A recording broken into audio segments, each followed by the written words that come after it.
Boker Tov, good morning. It's Friday once more. We're here again. Cold, the regular routine. And we're here to continue to learn together. And so in our first two parts of our Bishalach, this week's Parsha, learning together, we talked about standing at the sea at a place, a crossroads, a junction or juxtaposition of when fear meets faith. And we talked about just what that could feel like, hoping that we could realize that sometimes the sea only opens when we step into it. And then we talked about the Song of Sea, this place of gratitude within or as spiritual power for ourselves, kind of feeling it, thinking about what it's like, that we can pause enough to say we made it through this moment, like a one moment at a time. It's not about necessarily that we're totally free, but it's that in this moment we can see freedom. We can see the miracle of the moment. And here we are at the third part of our understanding of our learning together, hopefully digging in a little bit deeper, which is from song to complaint. So we got to the sea with Egypt at our back. It was how are we gonna cross this sea? All right, let's have like some trust and some faith that let's step into the sea. Let's realize that we're gonna do this. We get to the other side of the sea, and there is song. And so we go from song to complaint, which is really the ongoing work of freedom. We know we're not free yet. We're not there yet, but there's something called savlanut, something called patience, sacred patience. So the song ends. We're done singing, rejoicing. Michamocha, we made it. How awesome is God? We're here. The sea is behind us. The Egyptians are gone, and freedom has become. It's begun to be what it is. And almost immediately, when that song ends, when they're like, oh, wait, we made it. But now what? The people start to complain. They're thirsty. They're hungry. They're afraid again. And if we're honest, at this moment, it feels disappointing. Because the moment before it was jubilation. And now we're at the moment where we're like, what? Such a powerful miracle happened. How are we falling apart so quickly? But Torah doesn't scold them for this. Torah doesn't shame them. Torah simply tells the truth. Freedom, as it turns out, is not sustained on miracles alone. So we're in this Parsha Bishalach, which teaches us something deeply human. That liberation is not a straight line. It seems like something so silly to have to even spell out. But there are moments of awe and moments of fear. There are moments of clarity and moments of doubt. And moments when we sing and, of course, moments when we grumble. This does not mean that the people are ungrateful. It means that they're learning how to live without chains. Slavery, or being enslaved, shapes our nervous system. So even when our body is free, our heart still remembers what fear was like. And Torah and tradition honor that reality. That is the reality. That we can have two things together. We can hold two things at the same time.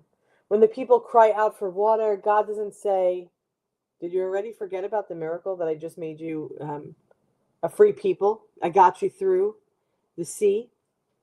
Instead, God responds with provision. When they're hungry, God sends manna, not for a lifetime, but for one day at a time. And that detail is that's it. That's what it says. It says it all. It's everything. Manna can't be stored. It can't be hoarded. It arrives daily. That was the food source. And it has to be trusted daily. God is teaching the Israelites, the people, a new way to live. Not with certainty, not with excess, but with sacred patience, with savanut, patience rooted in trust. But this patience is not passive waiting. It's discipline. It's staying engaged when the journey, when the situation, when the unfolding feels longer than expected. It's learning to say, I'm not sure. I don't know how this ends, but I'm going to show up today. I don't know what it is, but I'm not going to give up yet. In Egypt, survival meant bracing for harm. In freedom, survival means learning to trust again. And that is a slow process, and that transition takes time. It takes spiritual patience. And this teaching, of course, speaks directly into our lives. How often do you reach a milestone, a healing, a change, a long-awaited shift, and then we get there and we realize the work isn't over. We think, oh, I thought I'd feel better by now. I thought this would be easier. I thought crossing the sea would have fixed everything. This piece of Torah reminds us, it says gently, it doesn't mean that you failed. It means that you're human. We're not expecting, of course, perfection after transformation. However, Judaism expects practice. Daily practice.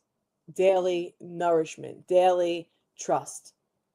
This is why manna, the food source, would come every morning. Freedom is also not built on stockpile. It's built on relationship. Relationship with God, with another, with ourselves. And here is the quiet grace of this portion, of this parsha, that God stays. God does not abandon the people when they're complaining. God doesn't withdraw when they falter, but God remains present day after day, offering just enough for now. This is reassurance to us. You don't have to figure it all out. You don't have to be grateful for every moment. You do not have to sing every day. But you do have to keep walking. Beloved friends, where in our lives are you frustrated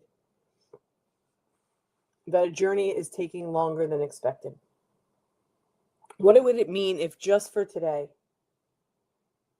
you trusted the process rather than demanding some sort of certainty for tomorrow? How might spiritual, sacred patience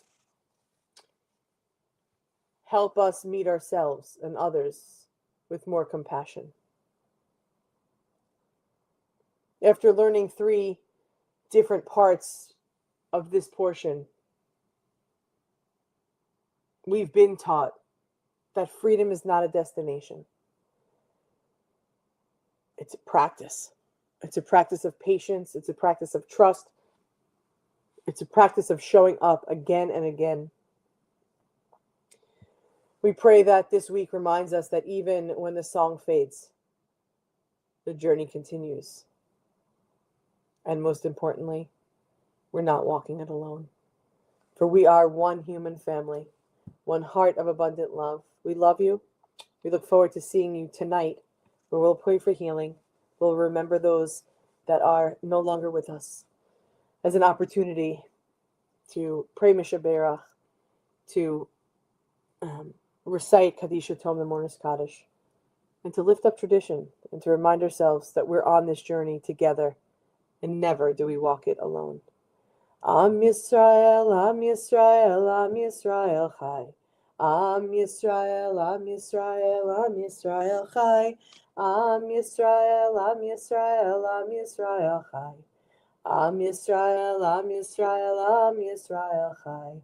Ora Avinu Chai. Omo Shabbat Shalom. Beloved friends, we'll see you tonight at 6:30. Have a great day, everyone.